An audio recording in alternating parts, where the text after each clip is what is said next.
This is problem number 8. Following is the summarized balance sheet of Akash Limited as on 31st March 2019. 10 मार्क्ससाठी हा question आलेला होता in 2015 and in 2012. The following is the summarized balance sheet of Akash Limited. Akash Limited ची इथे balance sheet दिसते आपल्याला. On the above date, Gagan Limited is formed to take over the business of Akash. आता इथे Gagan limited ही new company जी आहे ही फॉर्म झालेली आहे to take over the business of Akash including cash and bank balance.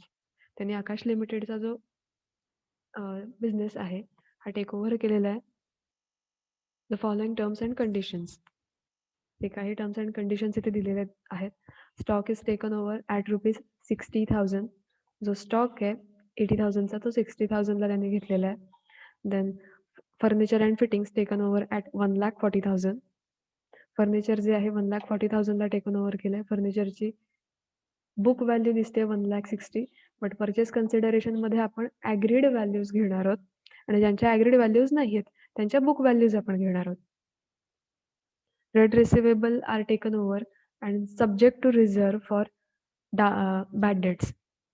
जेव्हा आता ट्रेड रिसिवेबल मीन्स डेटर्स जे आहेत तर त्यामध्ये बॅड डेट्स काही दिलेले आहेत.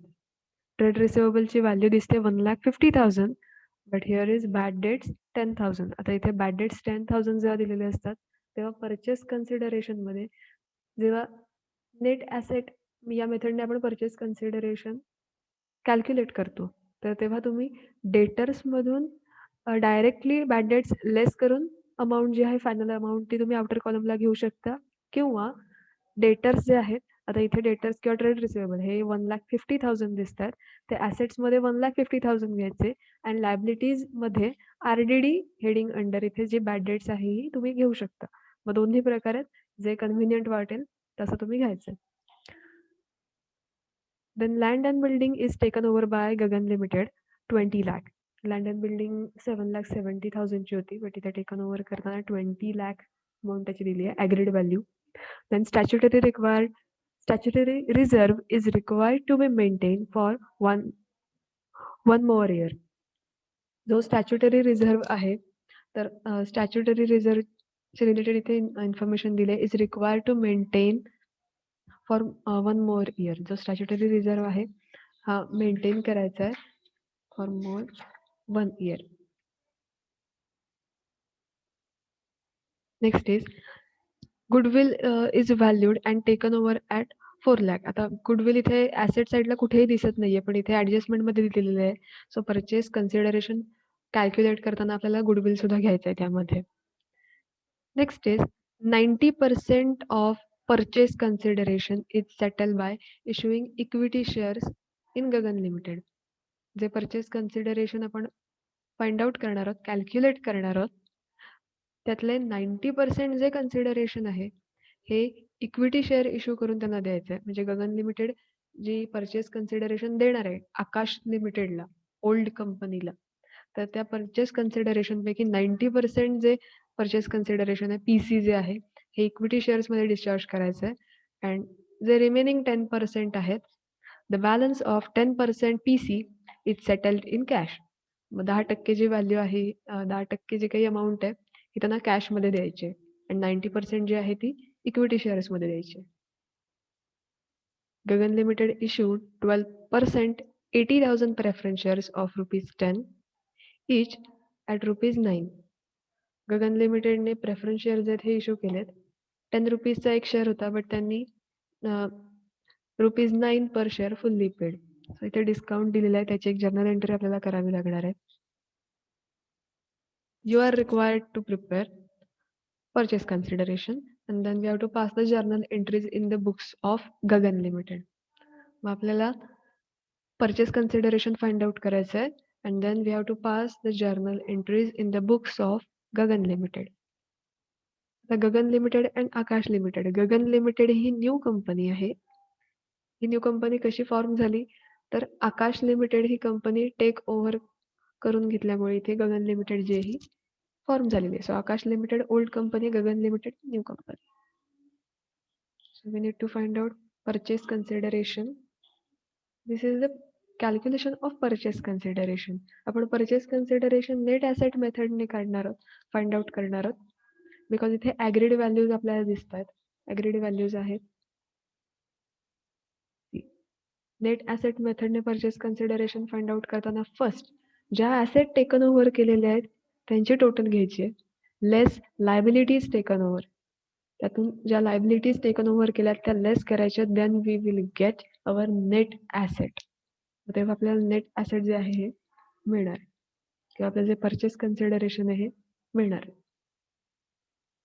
आता इथे शेअर्स रिलेटेड म्हणजे इक्विटी शेअरला ओल्ड कंपनीमध्ये इतके शेअर होते तर न्यू कंपनीमध्ये त्याला इतके शेअर मिळतील याबद्दल काहीच इन्फॉर्मेशन दिलेली नाहीये सो आपण डिरेक्टली आपल्या इथे परचेस कन्सिडरेशन नेट ॲसेट मेथडने आपल्याला इथे मिळणार आहे ॲसेटमधून लायबिलिटीज लेस करून झाल्या so let's be see in प्रॉब्लेममध्ये ॲग्रीड व्हॅल्यूज दिल्यात ते आपण ॲग्रीड व्हॅल्यूज इथे घेणार आहोत land and building what about land and building 7,70,000 दिसतात but land and building taken over करताना 20 lakh आहे सो लँड अँड बिल्डिंग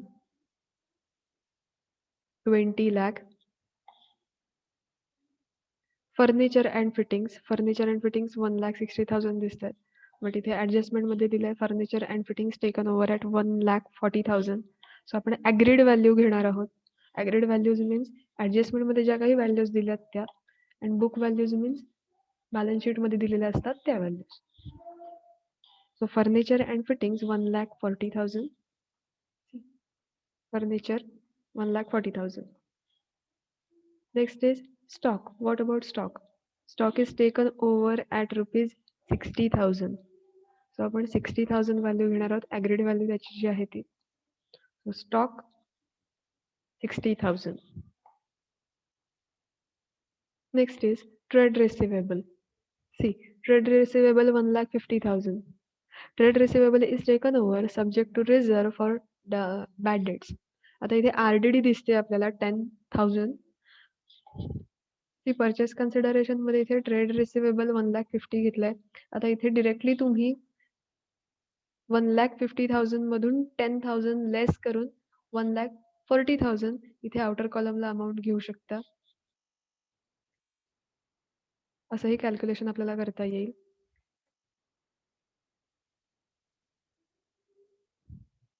म्हणजे इथे आउटर कॉलमला अमाऊंट येईल 1,40,000 आता ही एक मेथड झाली किंवा अजून जर तुम्ही इथे काही चेंजेस करणार नसाल तर ट्रेड रिसिवेबल 1,50,000 ठेवून लायबिलिटीज मध्ये आपल्याला आरडीडी मेन्शन करावी लागेल आरडीडी जी आहे ही 10,000 इथे रेकॉर्ड करावी लागेल सो तुम्ही दोन्ही पद्धती आहेत तुम्हाला जे कन्व्हिनियंट वाटेल ते करा तुम्ही ॲसेटमध्ये पण दाखवू शकता आरडीडी लेस करून आउटर कॉलमला डिरेक्टली त्याची फायनल अमाऊंट घेऊन किंवा तसं जर नसेल तर ट्रेड रिसिवेबल याची जी काही बुक व्हॅल्यू 1,50,000 ती 1,50,000 घेऊन जी आरडीडी आहे ती तुम्ही लायबिलिटी साईडला सुद्धा दाखवू शकता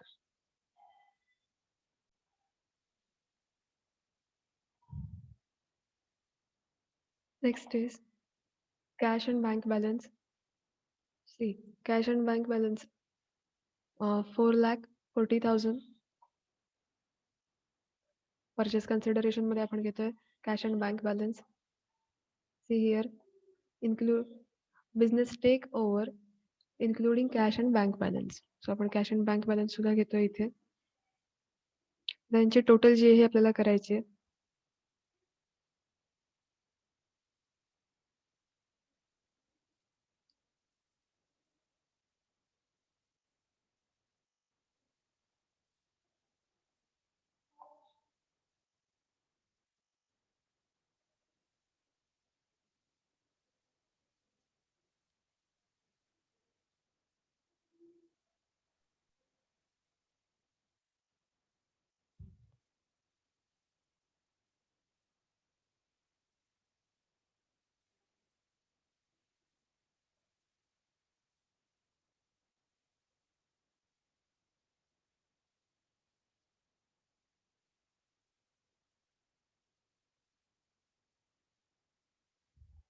next less liabilities taken over.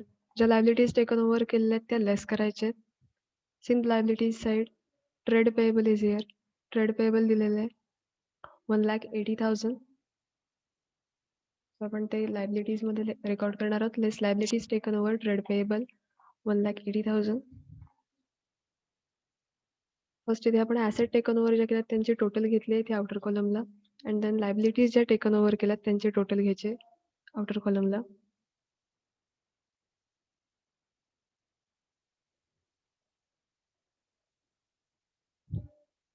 Net asset purchase consideration इथे आपल्याला फाइंड आउट करायचं आहे. परचेस कन्सिडरेशन फाइंड आउट करताना ॲसेट ज्या टेकन ओव्हर केल्यात त्यांची टोटल लेस लायबिलिटीज ज्या टेकन ओव्हर केल्यात त्यांची टोटल. इथे आपलं परचेस कन्सिडरेशन आहे 30 lakh. 31,80,000 minus 1,80,000. Our purchase consideration is 30 lakh. See how to discharge this purchase consideration. आता purchase consideration जे आहे ते discharge त्यांनी कसं करायला सांगितलं. In the problem, 90% of PC, that is purchase consideration, is settled by issuing equity shares. Purchase consideration च्या 90% जो भाग आहे 90% जी अमाऊंट आहे ही त्यांना इक्विटी शेअर्स मध्ये सेटल करायची आहे. And then the balance of 10% of purchase consideration is settled in cash. आणि जो 10% भाग उरतोय 10% purchase consideration जे आहे त्यांना cash मध्ये द्यायचे.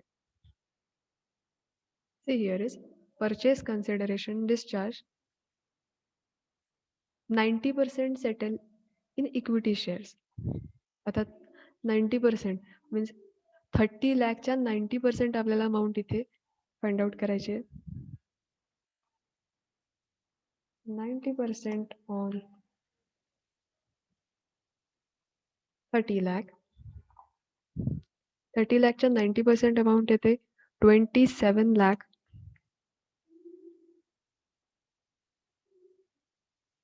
सो 30% च्या 90% आपण अमाऊंट फाइंड आउट केली आहे. 90% जी अमाऊंट आहे 27 lakh. See here. And 10% 3 lakh. मग आता 90% जी अमाऊंट आहे 27 लाख ही इक्विटी शेअर्समध्ये आपल्याला सेटल करायची आहे. आता ते इक्विटी शेअर्समध्ये सुद्धा त्याचं बायफर्केशन इथे दिलेलं आहे. See The purchase consideration is settled by issuing equity shares in Gagan Limited of rupees 10 each at rupees 15. प्रत्येक शेअर जो आहे हा 10 रुपीजचा आहे बट तो इश्यू करताना 15 रुपीजने करणार आहेत. So at premium. So share of rupees 10 each at rupees 15 per share to equity shareholder of Akash limited. प्रत्येक शेअर 10 रुपीजचा आहे बट शेअर होल्डर्सना त्यांना तो 15 रुपीजने देणार आहेत.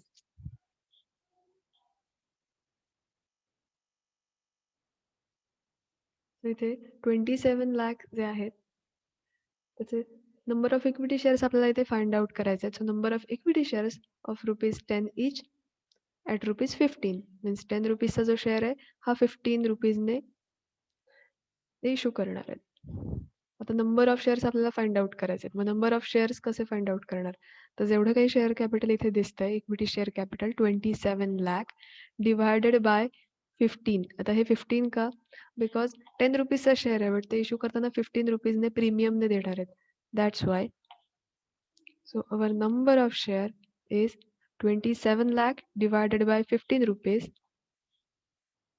and answer is 1,80,000.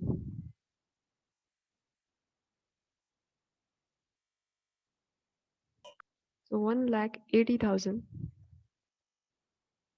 equity shares of rupees 10 each at rupees 50.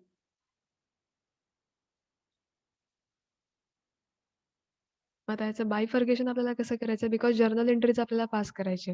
मग त्यात actual त्याची व्हॅल्यू अँड प्रीमियम जी काही व्हॅल्यू होती त्या दोघांचं इथे बायफर्गेशन आपल्याला करायचं आहे. So 1,80,000 equity shares of rupees 10 each 18 lakh and security premium. आता सिक्युरिटी प्रीमियम इथे का फाइंड आउट करावं लागलं तर 10 रुपीजचा शेअर होता हा 15 रुपीजने देणार आहेत. सो 5 रुपीज प्रीमियम आहे So securities premium 1,80,000 into 5 and answer is 9 lakh. आता या दोघांची टोटल केल्यावर आपल्याला मिळणार आहे 27 lakh because 18 lakh plus 9 lakh 27 lakh. Calculation कळलंय सगळ्यांना? Yes, ma'am.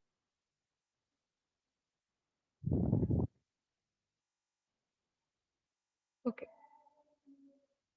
सो इथे जे पर्चेस कन्सिडरेशन आहे हे आपण कॅल्क्युलेट केलेलं आहे आणि ते डिस्चार्ज कसं करायचं आहे त्याची वर्किंग नोट सुद्धा आपण इथे बनवलेली आहे.